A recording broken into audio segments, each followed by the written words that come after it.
Arewa Group issues 48-hour ultimatum to Akpabio, threatens nationwide shutdown. My dear listeners, now this is an interesting news I bring to your listening ears. From wherever you're listening from, moving down to the full details, kindly please ensure you like, subscribe to this channel and share. Nigerian's political landscape is bracing for a potential crisis as the powerful Arewa Group has issued a 48-hour ultimatum to Senate President Godswill Akpabio, demanding the immediate reinstatement of Senator Natasha and an end to what they described as the systematic harassment of northern lawmakers. The group has warned of severe consequences, including major highway blockades, mass protests, and the potential storming of the National Assembly should Akpabio fail to meet their demands. These threats raise critical questions. Is Akpabio leading a targeted purge against northern senators, or is this a political maneuver by northern elites to manipulate the situation for their own interest? The Arewa Group's threat: a nation on the brink. The Arewa Group, a coalition representing influential northern stakeholders, has vowed to block key highways. These includes the Lokoja-Lagos Road, a critical economic artery that connects the north to the south, potentially crippling inter-regional trade. Mobilize mass protest. Northern cities could see widespread protest, escalating tensions in an already volatile environment. Storm the National Assembly. The group has demanded Akpabio's resignation and threatened to escalate their actions if their calls are ignored. The potential economic consequences of such actions are severe. Previous protests like those during the EndSARS movement in 2021 caused significant disruptions, with Lagos alone incurring over 700 billion naira in losses. A nationwide shutdown could result in billions of naira in lost revenue, further straining Nigerians' already fragile economy.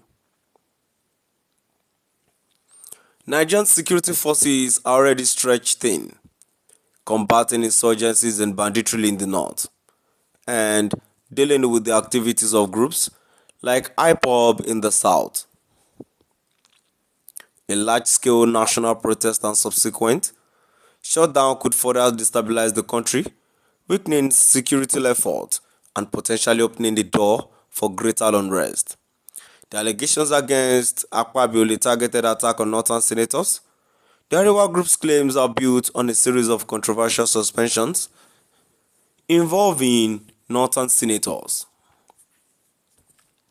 Senator Abdul Ningi Bauchi suspended after alleging 3 trillion naira budget pending the government.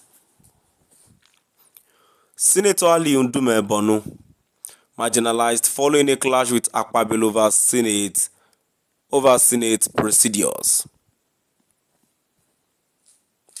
Senator Natasha Kogi suspended after raising a contentious petition in the Senate.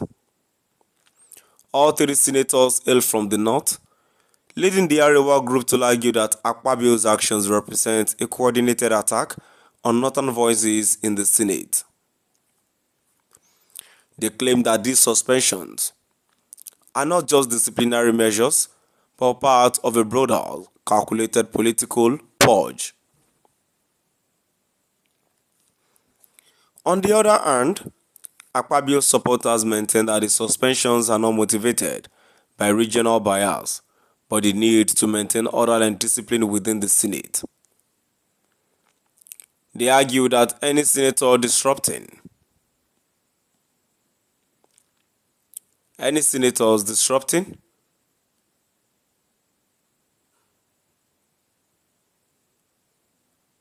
Discipline with the Senate. They argue that any senator disrupting Senate proceedings or engaging in misconduct should face consequences regardless of their action. The allegations against Akpabio go beyond his actions in the Senate. Corruption allegations: the EFCC investigated Akpabio for the misappropriation of 108 billion naira during his tenure as governor of Akwa Ibom. However, the case remains unresolved, casting doubts on his integrity. Sexual harassment accusations: Akpabio was accused of sexual harassment by a National Directorate of Employment (NDDC) official in 2021. True, though he denied the allegations. Economic disruptions: the Arewa group accuses Akpabio of deliberately delaying the NLNG gas pipeline project, which was intended to boost northern Nigeria's economy by connecting key states like Kogi, Kaduna, and Kano. Despite these controversies, Akpabio's rise to Senate president has left many questioning the political forces that have shielded him from greater scrutiny. My dear listeners, now we've come to the end of our today's news. Please do drop by at the comment section and let us know what your view is all about. Thank you for listening.